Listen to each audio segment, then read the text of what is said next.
Bu issiq suv chiqib o'rgandir. Chunki iqlim shunday o'zgarib ketyapti-da. Mumkin kech chiqaryapsizlar.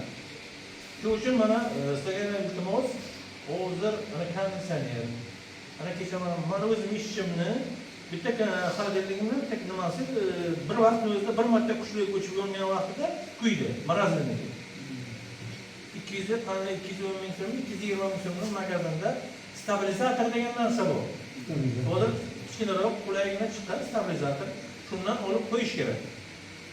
Yuqori kuchlanish ko'p kelgan vaqtda, boshqa bo'lgan vaqtda, masalan, shu narsalarga ta'sir tegizmasligi uchun u 200 ming so'm pul buni olganda bir o'tirib turgan vaqtda 400 ming 500 ming pul ketadi. Lekin shu narsaga e'tibor kuchaytirish kerak. Asosan xolodilnikka, asosan qimmat-qimmatga foydalanayotgan priborlarga, elektr priborlarga qo'yish kerak.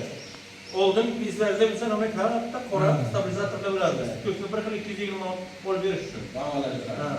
Hozir ham kompyuterlarda ham xuddi shunday. Kompyuterlarga ham xuddi shu narsalarni joriy qilyaptiki, stabilizator tugashgan vaqtda ham kuymasligi uchun, o'sha ma'lumotlar yo'qolib ketmasligi uchun.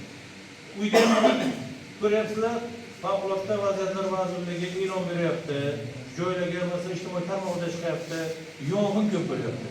Toshkent bozorlarini ko'rsatyapti, xonadonlarni ko'rsatyapti, viloyatda, o'zimizda ham bor. Yong'inni oldini olish uchun birinchi o'zimiz e'tiborli bo'lishimiz kerak-da. Uyda o'tni o'chirdikmi, yo'qmi?